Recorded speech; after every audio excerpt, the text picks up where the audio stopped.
Kelly Taylor Ryan, and this is Mainly Unspoken. Today our show is about the education, the public educational system, and our guest is Charlotte Iserbyt. She's a former U.S. Senior former advisor for the Department of Education, and she wrote a book called The Deliberate Dumbing Down of America. Welcome, Charlotte. Thank you very much. So did I get that right? You were a former senior advisor. Senior policy advisor, and it's the U.S. Department of Education. The U.S. Department under of Education. President Reagan. Okay, glad to get that straightened Right. out. The Deliberate Dumbing Down of America. Why did you write this book? I started researching education in the early 70s after having returned from Europe. Overseas, actually, I had been in the Foreign Service for at least 18 years. Some of that was spent after I got married and living in Belgium with my husband, but I had lived abroad for pretty much 18 years. And I came back to the United States and put my children in the public school in Camden, Maine. And I was absolutely shocked to see what was happening. And I don't think I was alone. That good public school teachers, older teachers, were also very shocked at the things that they were being required to do. And I kept asking questions such as, one very interesting little exercise that was in the New Social Studies textbook, which was called World of Mankind, published by Follett, was for the teacher to take the little tots in first grade through town, whatever town it is in the United States, wherever, and ask them to identify the houses in town, the big houses and the little houses. And what do you think they eat in the big house? What do they eat in the little house? And I thought, what is this? The point being, what? This is, to create the class system, class warfare, really. And I knew that because I'd lived in socialist countries, so I thought, what is going on here? So I went to the school board meeting, not realizing that I was going to be, I caused quite an uproar, and they hauled me up the flagpole as a censor, because I said, what does this have to do with education? I don't really understand. And I realized then that things had changed. And so then I began to check on other things other than social studies, and I saw that they were planning on easing out the grammar. They were planning on getting rid of A, B, C, D, all these things that were quite traditional and had worked very well. The audience has to understand that the United States had the finest education system in the world until probably 1960. And so all of a sudden, and I went out of the country in when did I leave? 1953. And so I left when we had this great system of education. And because they were sticking with the basics. Oh, yes. They were teaching people how to read, how to write, That's right. how to do research. Yes. And then you come back, and all of a sudden, instead of focusing on the basics, they're taking kids down the street and saying, well, what do the people in this big house eat? What do the people in this small? That's right. And the point, but what was the point that they would tell the citizens? Not class warfare. Well, that's a very good point you're making. It is, they would say, well, this is a world of mankind. The children have got to understand that there are all different groups of types of income, people who are poor, people in other countries, and later on they were even having the children eating rice for breakfast. And a lot of, the audience saw this. They'd have the children role-playing starving children in Ethiopia or wherever. This is to change their values. The whole purpose of this kind of education, which really is socialization, it's I call it socialism education, really, redistribution of wealth, etc., is to change our children through the schools so that they will be very comfortable living in a socialist world management system. And very clear, the teacher's manual for this particular social studies textbook said, I don't know that they do that, they're that clear about it anymore. It said it was based on a humanistic curriculum, and they defined that. And they said basically it was children had to be educated to be tolerant of all religions, all lifestyles, They should understand other forms of government, basically. But that's not a bad thing. No, it sounds good, doesn't it? It sounds very good. Yes, but the point was that they were not emphasizing the United States Constitution. They were not emphasizing rights, absolute moral values at all, right and wrong, which had been emphasized in all curriculum ever since this country was founded. And even under the public school system, you know, we had the Ten Commandments hanging in the classroom. No more of that, because you've got to be tolerant of everybody's viewpoint, and everybody means the whole world. So the education from... So it's taking our culture away from us. Absolutely taking your culture away. So I became very concerned, and I wrote letters to the paper, and I even ran for school board. I finally got elected after 3 tries. And I did manage to get a lot of the very bad programs out, the values clarification, survival games. They were putting them in where the children decide who's going to be allowed to live and who's going to die, who's going to be in the lifeboat, who's going to be allowed in the bomb shelter. Or they'd be given a list, a priest, a pregnant woman. Some people would say that's critical thinking, teaching Yeah, them how to think. well, you're correct. And critical thinking, you see, was the label that was given to the values clarification after the tremendous controversy over values clarification. And it's the same thing. In fact, Lenin coined the word critical thinking. Is that right? Yes, and it's non-absolutist thinking that evolves. And it's the dialectic where you have the thesis and the antithesis. For instance, it's wrong to steal. That's the thesis. The antithesis is it's okay. And so you come to the synthesis is sometimes it's okay.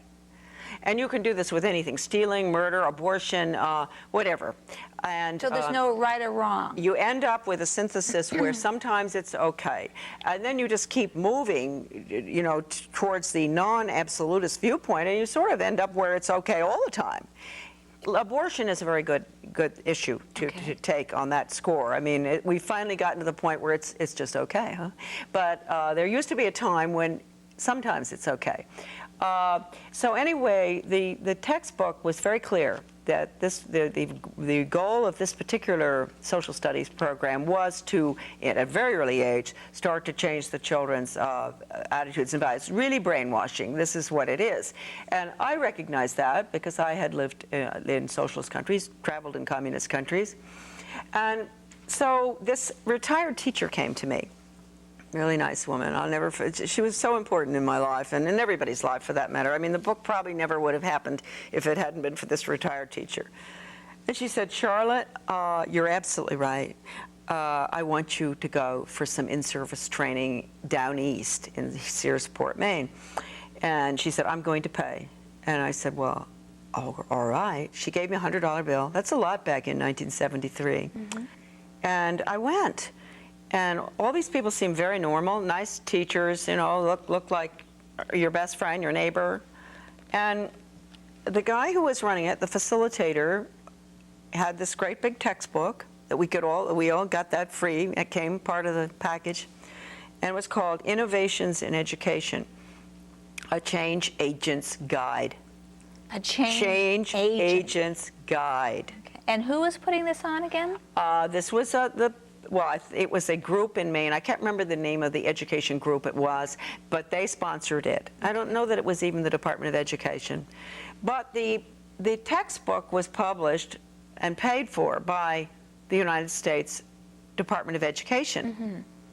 And it was put together by a professor, Ronald Havelock, at the University of Michigan in Ann Arbor.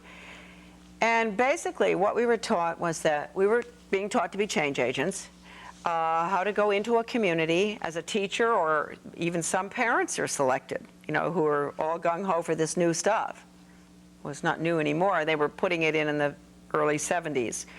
Much of it was funded under Lyndon Johnson's Elementary and Secondary Education Act, which was passed in 1965, where they changed education from academics basically to behavior modification, which is necessary for the planned economy for school to work. So that's just an aside, and we'll go into that later. That's how you change people. Absolutely. Right. And control them. And control them. And so he taught us how to identify, say they want to put in a sex education program or a death education program or whatever, and they know that the community isn't ready for that.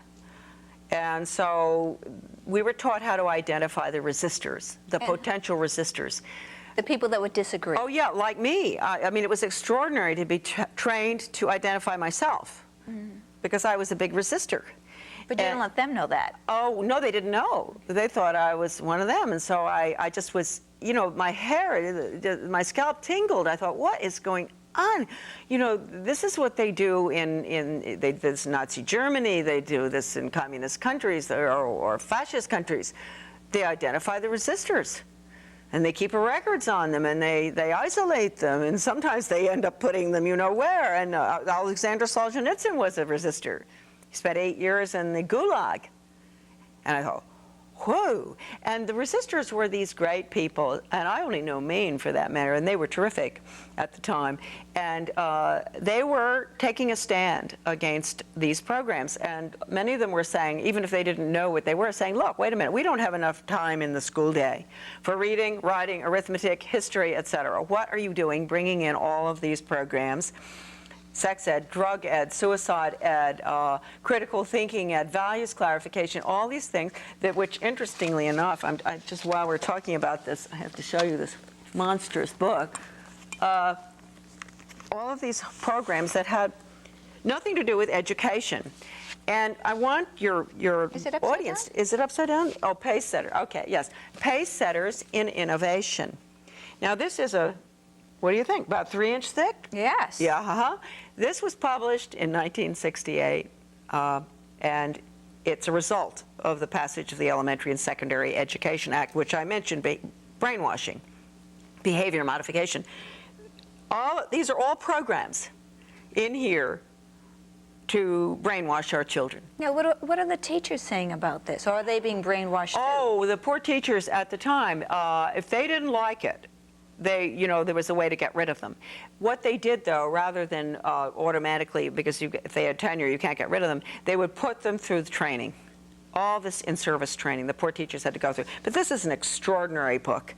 I mean, it's just, you just take a look at these programs. They're all throughout here. Value change. They even had school buses that they were playing tapes. Subliminal tapes? So, yeah. You're kidding. No, they were just tapes that were to help to change the children's values. I never heard any of them, but the program is in here. And the mastery learning programs were in here, master teachers programs, all the programs going in now, global individualized education programs, et cetera. So going back to... So it's taking the power away from the parents. Oh, yeah, absolutely. But the parents don't even know that's what's happening.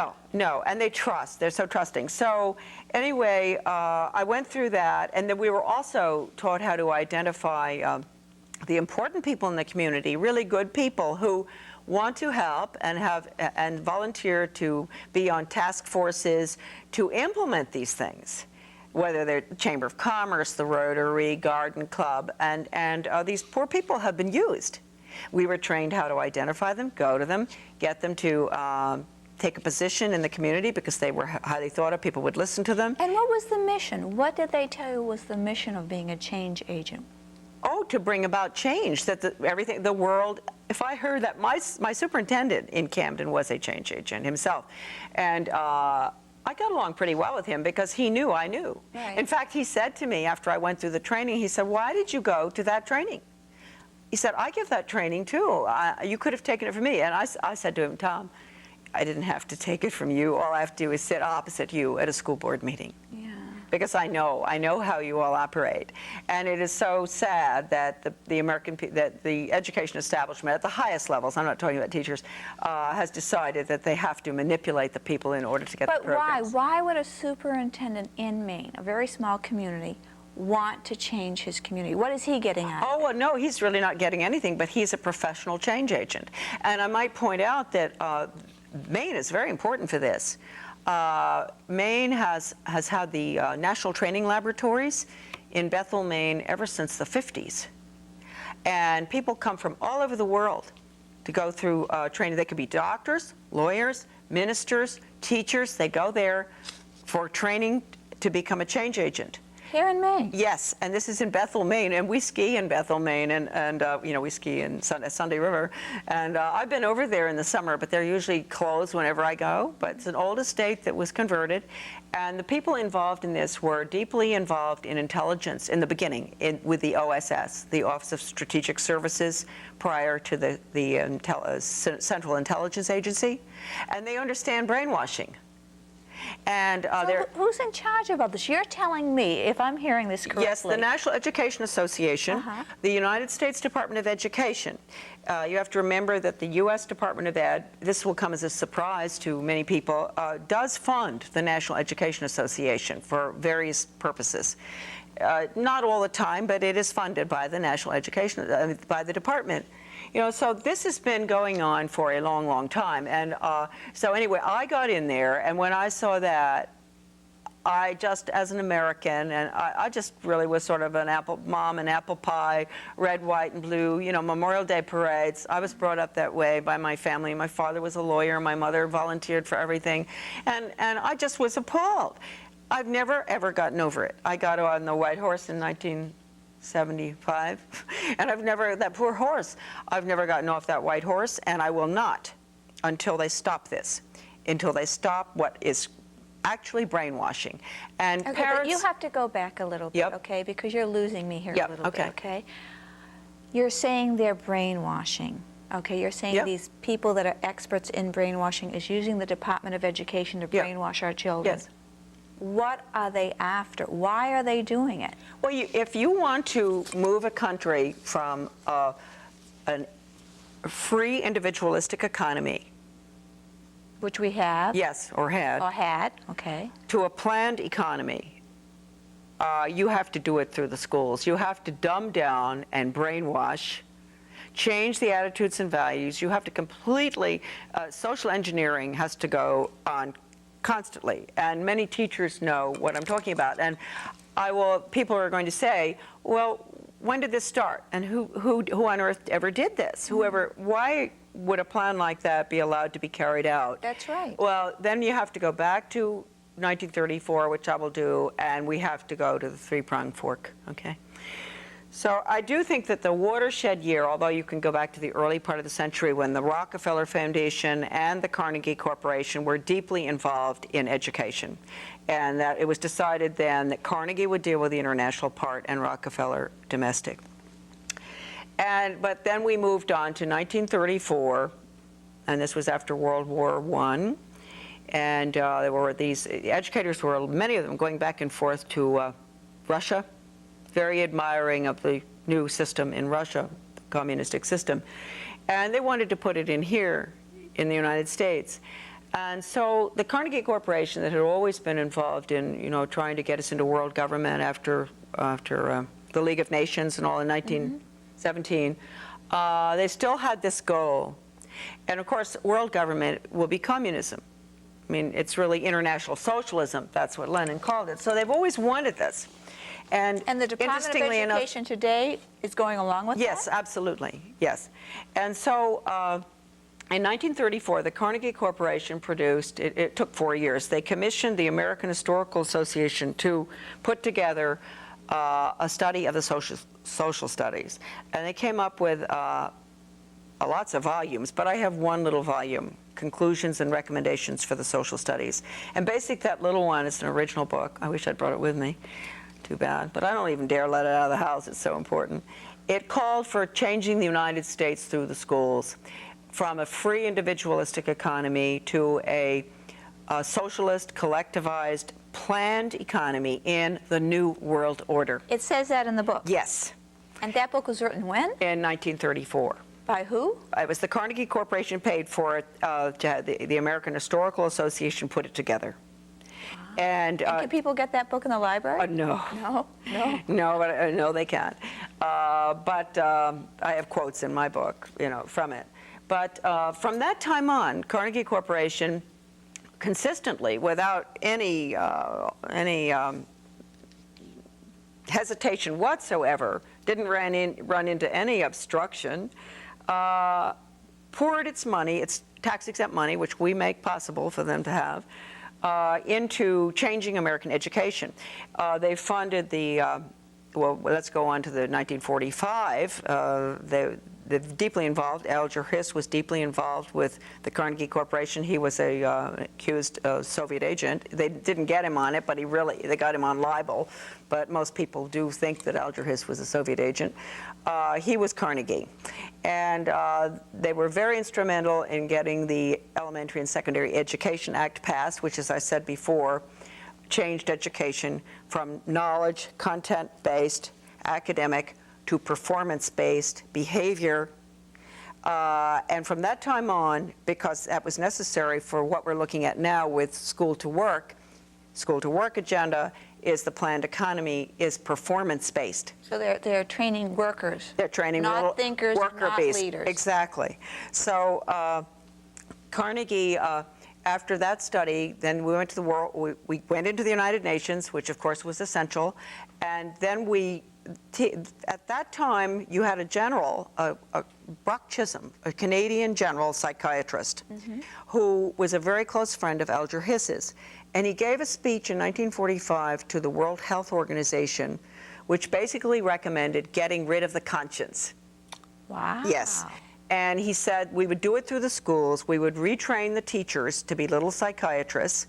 And what happened was that the average American educator at that time was not about, in 1945, to even listen to something like that. Right. And so nothing happened until the watershed year, again, another watershed year, 1965, when the Elementary and Secondary Education Act passed, and we moved then from academics to behavior change. And the behavior science teacher education program was funded.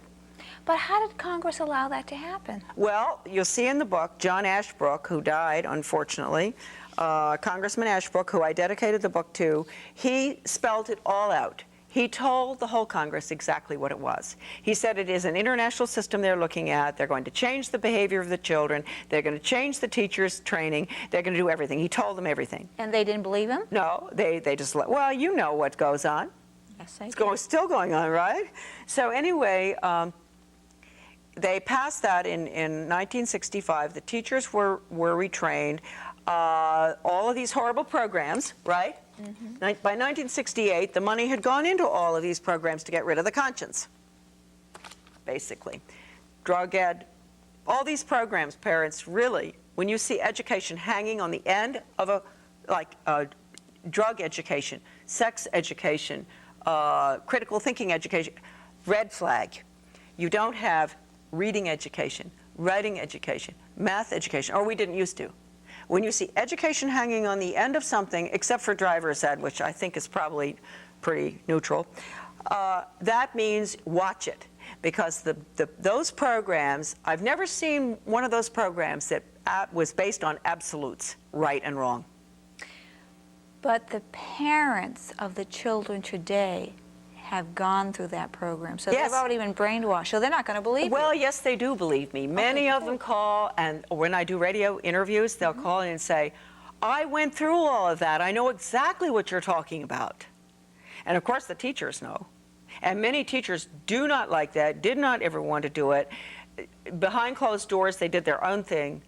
Now they're not going to be able to get away with it because they're going to be required, due to the standards that are being set and the accountability, the whole what's going on in Washington now with the reauthorization of the Elementary and Secondary Education Act is nothing but brainwashing. And people, you hear standards and accountability and flexibility, all of this. Basically, the goal has nothing to do with academics. It has to do with training little, as you said, little workers, little worker bees, to have the right attitudes and values towards internationalism, giving up our sovereignty, the needs of the group versus the individual. You know, they have all the group grades now, and But do they actually cooperative ever stop learning. talking about being a change agent, how to stop teaching people about basic civics, what the Constitution says, limitation of government? I mean, did they get into No, that? I don't recall that, but I do know that I've seen I attend a lot of in-service things too, you know, So I have seen and heard, you know, how are we going to get away from, and that's in the book. Actually, there's a very interesting article in the New York Times in the early 70s about getting rid of the teaching of American history. You're kidding. Oh, no, not early 70s. New York Times article in the book. And it says that, yes, and we're not going to talk about George Washington anymore. We're going to focus on the world, because you have to get these world-minded students, or else they're going to rebel. If you want to put the Americans under a global management system or whatever it is, be very careful you don't teach them the Constitution, the Bill of Rights. Don't let them have any history, because they are going to object when this system is taken away from them. But they won't now. You could take the Constitution away from the American people right now, and they wouldn't care, because they don't even know what it is. They don't know what it is. Well, they don't know what it is. It protects them. It protects their rights. The reading problem. If you're so dumbed down, if you can't read, I've always said you can't defend yourself. That's right. You can't do anything. I mean, you are really at a tremendous loss. You are totally handicapped, worse than losing both legs if you can't read. They can take you right through the schools, 12 years without reading, just total brainwashing through visual, a lot of visual aids now with technology. So they're trying to make people weaker readers? Oh, of course. Yes, that's why they had the whole language for so long. Which is I always thought was very dumb. Yeah, it is pretty dumb. I think that some teachers, a really good teacher with whole language and an understanding of the traditional phonics, I don't mean direct instruction, which is Skinner, the Skinner phonics, but a good teacher who understood phonics, well, could use a whole language program quite well, because there are some things about whole language I like, you know, where the children are really immersed in a lot of good literature. Sometimes it's not so good, and it depends on the teacher. But anyway, the dumbing down was absolutely deliberate, and you don't even have to go through all of the documents that I have in my book, but just ask yourself, why is it that last week the Senate voted in the House on the reauthorization of the Elementary and Secondary Education Act, and it comes to something like, I mean, it's unbelievable. I mean, it's I think it's $100 billion. It's $100 billion a year. And we have children who can't. We're at the bottom of the list internationally, academically, and we're spending $100 billion. We will be, because it's reauthorized for 7 years. It's not quite that. I have to be fair, but with the interest that's going to be paid on the debt, yes, it will be. $100 billion a year. And you have homeschoolers and private schools that are doing it on $2,000 a year per pupil. So we don't need to spend all that money. We don't, but you see, the brainwashing is horribly expensive. And when we think that a program has failed, I mean, I saw all these programs in the U.S. Department of Education. Right? In fact, I was relieved of my duties for leaking a very important one. But when we think a program has failed, you and I, to the top educators, not the teachers, the top educators, it's successful, because that's what they want. And they take their orders not just from the U.S. Department of Ed. I know this because I was there. I know where we got our orders from. Where? The UN. We get it from the UN? Yes, and this is an international plan, and I just took something off my email today out of England. England is putting in the exact workforce training, the exact standards, the exact teach to the test, which no good teacher wants, teaching to the test. They're going to fire the teachers who won't teach to the test. I mean, and they're going to fire the teachers who don't get the results. What's interesting is if you go back to the late 1800s in England, in my book, they had a form of outcome-based education. And this is what it's called? Yeah, well, that's outcome-based education, because you're teaching to the narrow curriculum. Just really workforce training skills will be, or attitudes, certain attitudes, get along in a group. They'll know one area, and they won't know what else is going on. And that we really ought to discuss, because people think school to work is probably like vocational education. But it's not. No, and it's not, and you don't start vocational education in kindergarten. And school to work is being started in kindergarten, where they're focusing on work and jobs, et cetera, and taking children, nursing homes, this, that, and all. And by 4th grade in some states, they're psychologically profiling the child to find out, can you imagine in 4th grade, what he would be good at, what he should do in the future. And what they will start doing is they will apply the curriculum. It's called applied learning. And you might think as a mother or father that your child is taking a regular math program for first grade or second grade. Let's say fourth grade. And you better find out, because your child's future may have already been identified. So are you suggesting everyone take their kids out of public school and homeschool them? Well, yeah, well, if possible, that certainly is a good idea, but a lot of parents, including myself, probably wouldn't. I don't think I would have been very good at homeschooling. But what I'm suggesting is that parents take their children out of the public school system, but there's a caveat there. They should find a good private school if they can, and homeschooling, of course, is good. But make sure that the private school that you select, whether it could be a Christian school or an independent, non-sectarian school, is not worse than the public school. I have found out from many parents who've done this that they want to put their children back in the public school. Now, they may have had a pretty good public school. At this point, there are some public schools that are still pretty good, but they won't be for long, because they are going to get rid of it. I don't want to go into ones in Maine, because I really, as I told you, I've got a lot of documents on Maine, but I decided that my efforts could be better spent on a national basis rather than getting deeply involved in Maine, because I would have become much too close to the problem and become very upset. Maine is leading the pack with the restructuring. That's all that I can say. And they've been doing that since when? Oh, yeah. Well, they've been doing it since the mid-20s, when this Augustus Thomas was named superintendent of schools in Maine, and he was a big internationalist.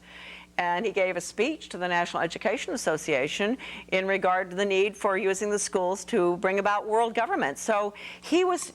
Back in the 1800s, he No, said that? this was in 1922. 1922, he I said think. that. And so he was the head of the Carnegie Corporation, but he was part of that pack. It was these gentlemen, and they were gentlemen at that time, and I think that well-meaning. I really believe after World War I, they all sort of fell for this idea that we never want to have another war again, and we're all going to have to get along, and we hear all this now too.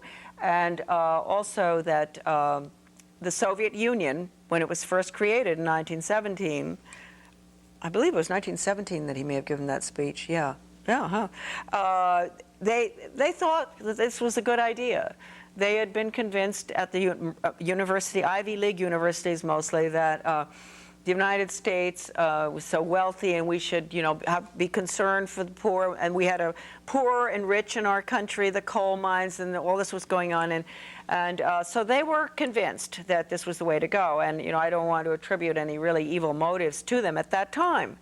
However, with Carnegie has held on to these motives for just too long, able to see the brutality of communism and understanding that, but still very deeply involved in pushing the agenda to the point where in 1958, Dwight Eisenhower, our president, signed agreements with the Soviet Union in every area imaginable, including education. Carnegie was involved in that. And then in 1985, they kept renewing all of these agreements. 85, President Ronald Reagan, and the Carnegie Corporation signed agreements with Gorbachev and with the Soviet Academy of Science to really basically merge the two systems. Oh, what a shock for people to hear that. Although right now they're heaving a great sigh of relief, because they're saying, oh, but Charlotte, communism is dead. The Department of Education, is that constitutional? No, it is not constitutional, and there is nowhere in the Constitution that it calls for a Department of Education. Anything not mentioned, as you know, in the Constitution as the role of the federal government is left to the states. So when did the Department of Education come into being? In 1978.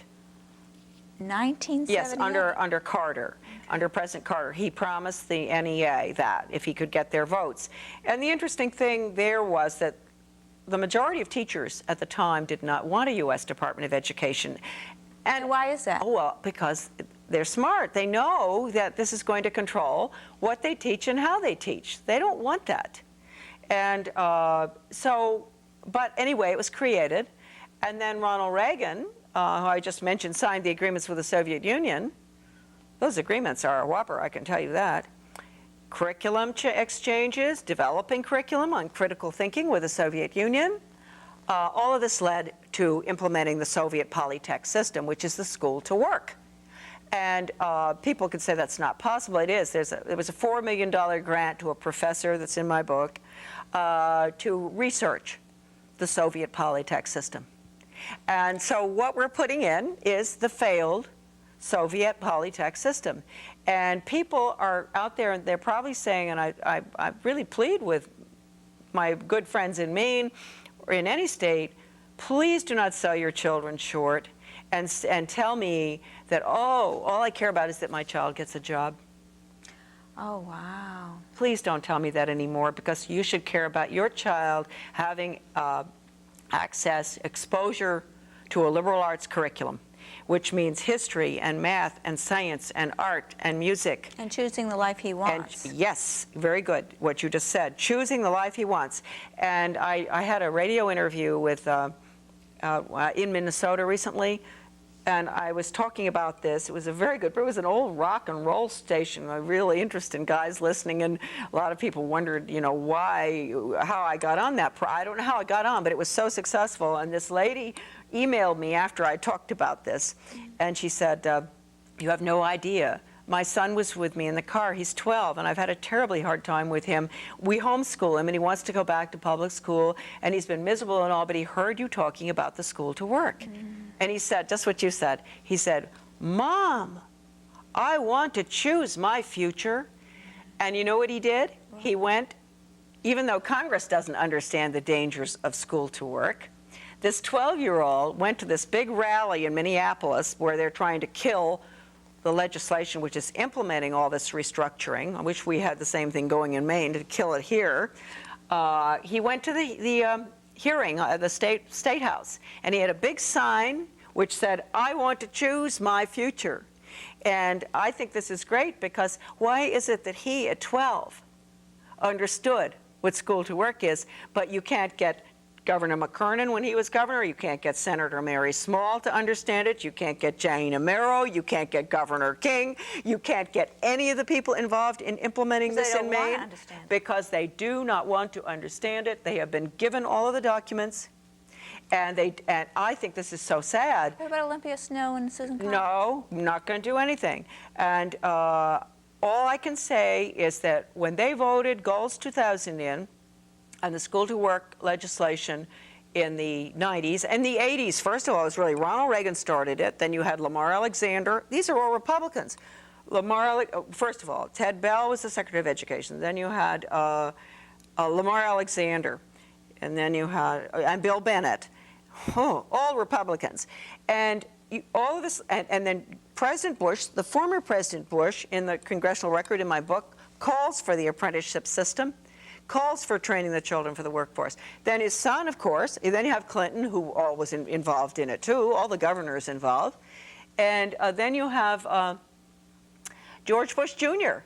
implementing it. His bill, the education bill that just is passing right now, is embraced by Senator Ted Kennedy.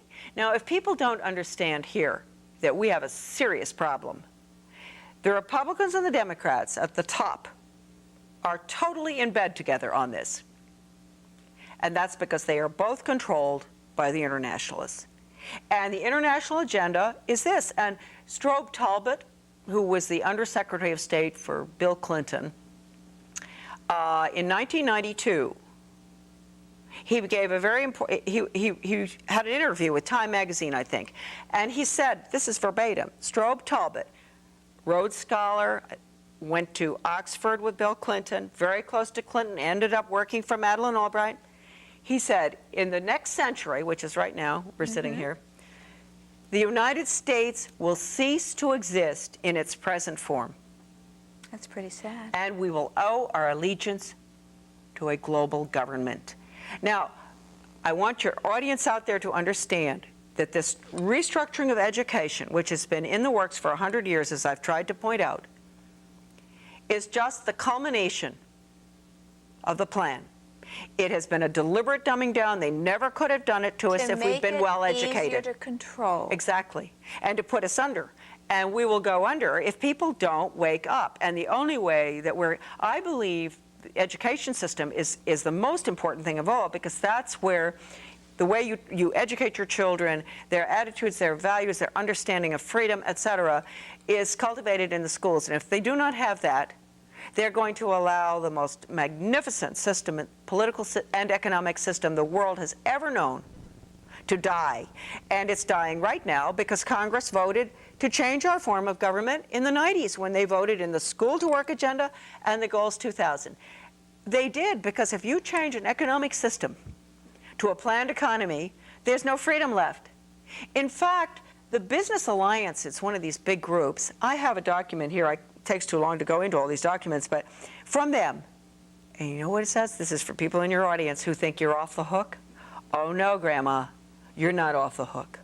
Neither are you, Grandpa, because it's kindergarten through age 80.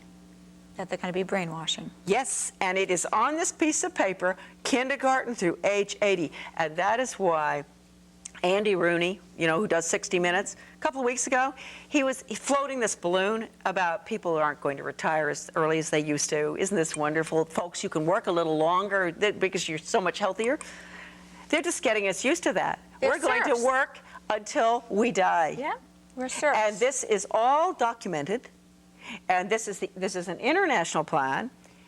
They have in Hong Kong, they've got OBE, they've got everything they've got in Maine. Was it a plan then to get both families or both parents to have to work then? Oh yes, and the Federal Reserve did that through creating, you know, inflation, deflation. And that's to weaken the family? They had to do that. They had to get the mom out so that they get the schools into the, I showed you that. This is just extraordinary, this little document here. This is Maine, and it's so exciting, this one, that I sent it. I had all my friends around. Maine's always in the vanguard on all of this stuff, right? Sorry, that's where your tax money is going, folks out there, you know, into doing a lot of pilot studies for the rest of the country and world, probably. Actually, the Common Core of learning that Maine has, it says in one of their documents that it's been used in 9 foreign countries. So anyway, this is called a reaffirmation of faith in Maine's public schools. And you're talking about getting rid of the family influence, et cetera. Mm-hmm. You have this this building. It looks like a Greek temple. It has 1, 2, 3, 4, 5 columns, and I'll show it to you all later. But I have to read this. One column is educational system, families, religious institutions. Isn't this interesting for the public schools to be concerned about religious institutions? There was supposed to be a separation there. Community, business and industry. There it is. And this is loaded. This document is loaded. And so... so the business world wants to control us yes. by turning us into serfs. Oh, yes.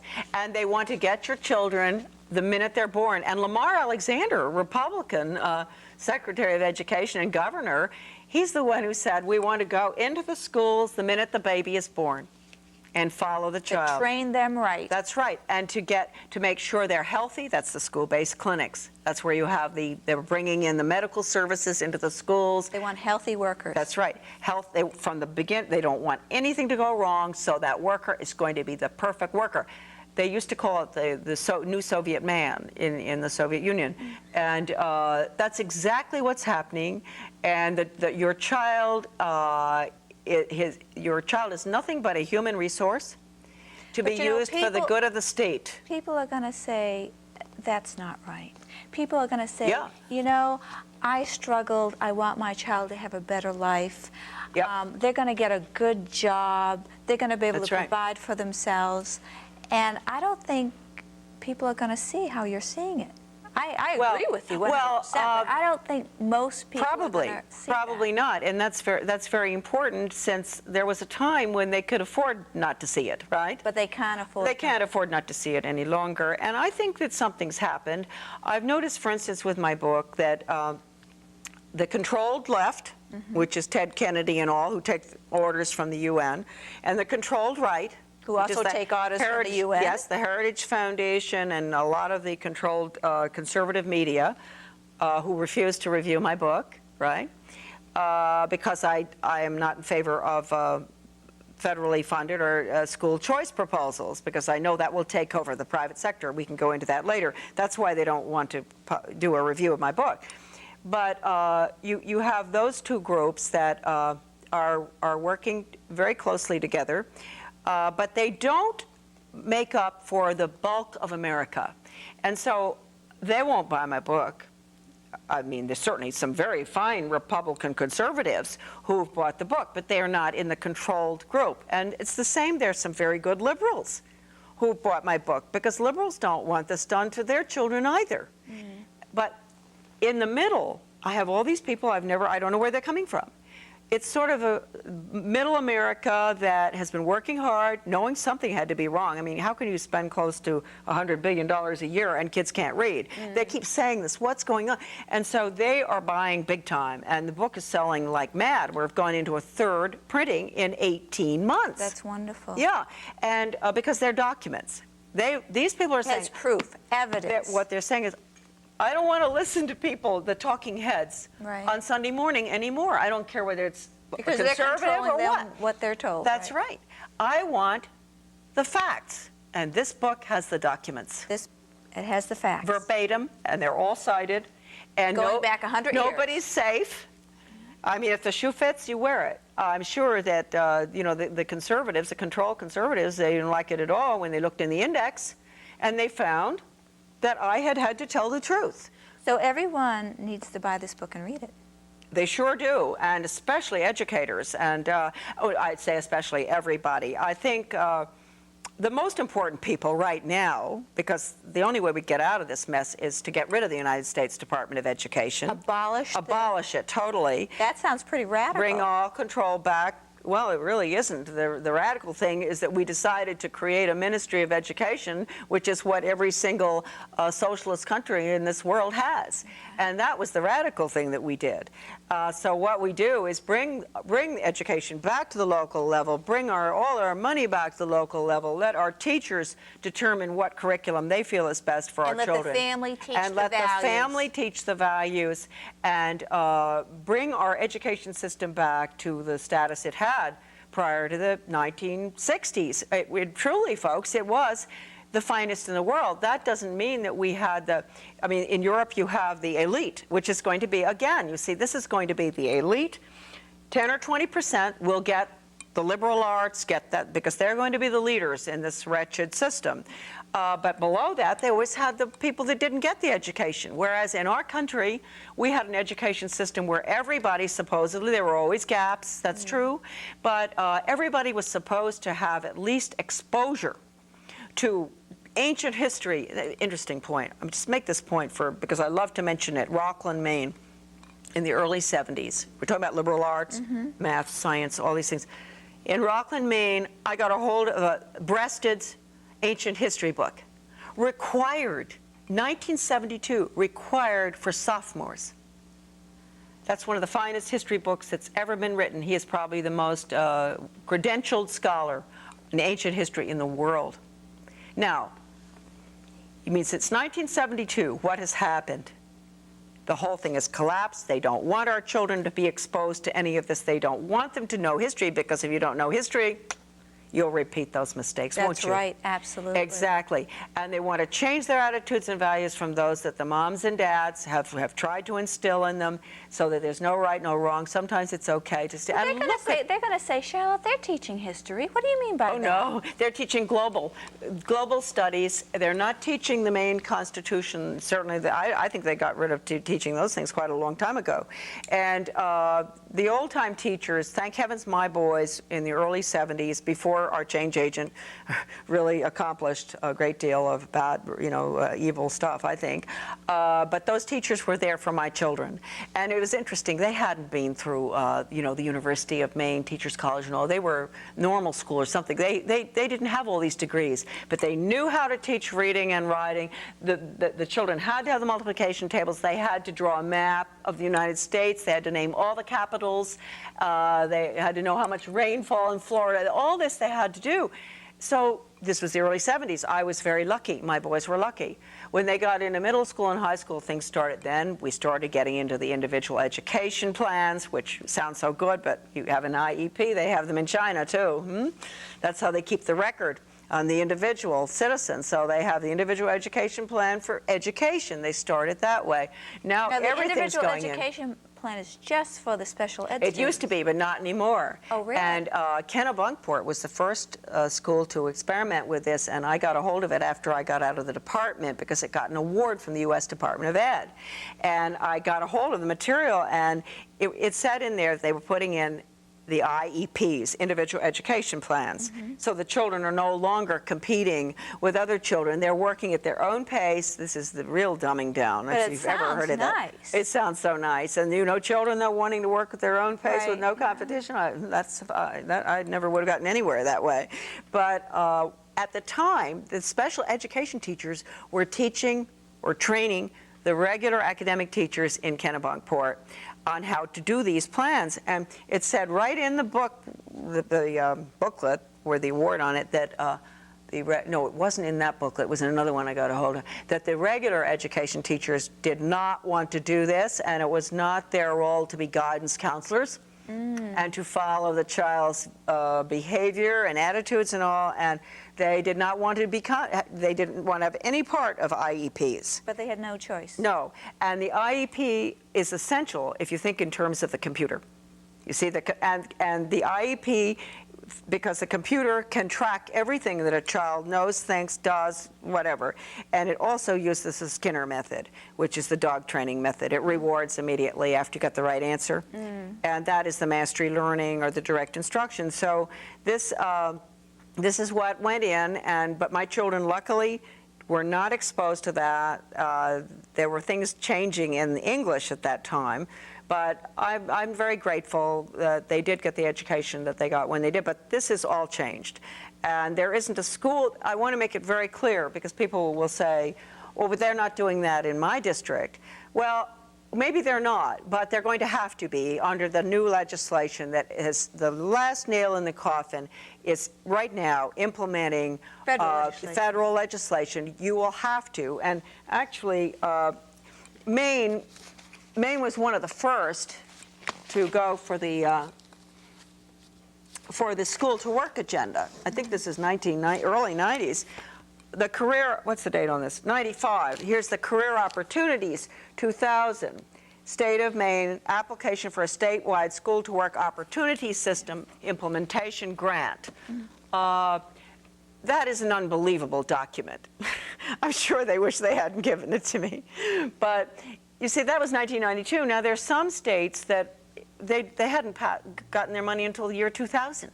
So Maine has always been way ahead. Governor McKernan. That's because, so that guy, Augustus? Yeah, could well be, and he was a good friend probably of Andrew Carnegie's, who knows, because it was the same period of time. And then along came Maine's Common Core of Learning, which, if you look through this thing, it has absolutely nothing to do with academics, but we have to understand that the semantic deception. I'd like to talk about the three that. prongs? Yeah, a good way to remember this, the three-pronged fork, because I don't want your audience, or anybody for that matter, to feel like they were asleep at the switch. But I really don't think I think even if you'd been awake at the switch, you would not have been able to notice how this was done. And I think it's a very diabolical, manipulative way. They used the three-pronged fork. And the first prong is everybody knows about the frog in the cold water. You slowly turn up Yes. the heat, and he doesn't notice Yeah. he's being cooked. That's right. And that's what's been happening to us. That's right. We're just about cooked now. Okay. But we have don't people know like you, and we have a lot of wonderful people out there who I think are waking up, and the book is helping a lot. But so the gradualism, the frog was probably thrown in the cold water around 1910. Oh, wow. So it was a very slow cooker. Yes, slow cook. But 1934 was the watershed year. That's when the water got pretty hot. With Carnegie saying we're going to use the schools to change America from a free individualistic economy to a socialist, collectivist, planned economy in believe it or not, the New World Order. I have to remember the quote from Strobe Talbot in 1992. He certainly knew this had been going on for a long time, and so did Bill Clinton. So anyway, you have the gradualism. And there's a marvelous quote in there from a leading change agent in the Montgomery County School Plan out of Maryland in that plan was what was that? That was 48, I think. Yeah. Paul Mort came down from New York City, change agent, into Montgomery County, Maryland, and implemented the plan for the whole country. That's in here. And at the time, he said, it takes 50 years to bring about change. Charlotte, I just want to let you know you have 5 minutes to get this all in. Okay, so it took 50 years. We're right there, right on target. So that was the gradualism. And the Paul Mort stuff is in there. And the Montgomery County plan, incredible. So then came the next prong in your fork. You're all going out gardening, so you must have a 3-prong fork, don't you? Yes, I do. I think I see them, yes. And so the next one is the dialectic, and I know that sounds like a big word and it's complicated, but it really isn't at all. And you want something. Say you want to control the local schools in Maine, and you don't know how to do that because everybody wants to hold on to their, elected officials and all this and that and make their own decisions. Well, you just get the costs of education going so high that the property tax is out the window and everybody starts screaming. The old people have to move from their houses, et cetera. So what do? They did it in Michigan. They tried to do it in Maine and it didn't really work. We fought it. But in Michigan, they did it. They came to the people of the community and said, well, you know what, don't worry anymore. You don't have to fund education at the local level. We'll take care of that at the state level. This will bring your property tax down. They fell for it. So they create a crisis so they can come in and save the day, and people are desperate saying, okay. That's right, okay. That funding of education is a very important one there.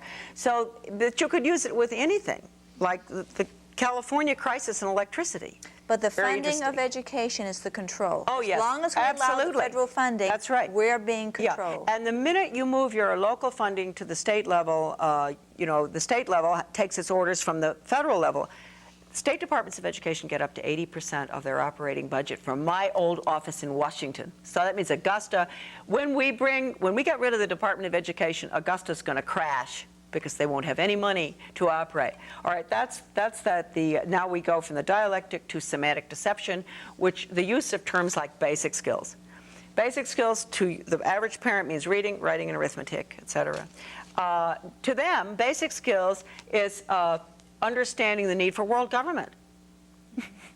It's getting along with any lifestyle, approving of it, being tolerant of anything. So they have different definitions. Oh, yes, different definitions. And this is really bad that they've used this. So for instance... 2 minutes. Okay, 2 minutes.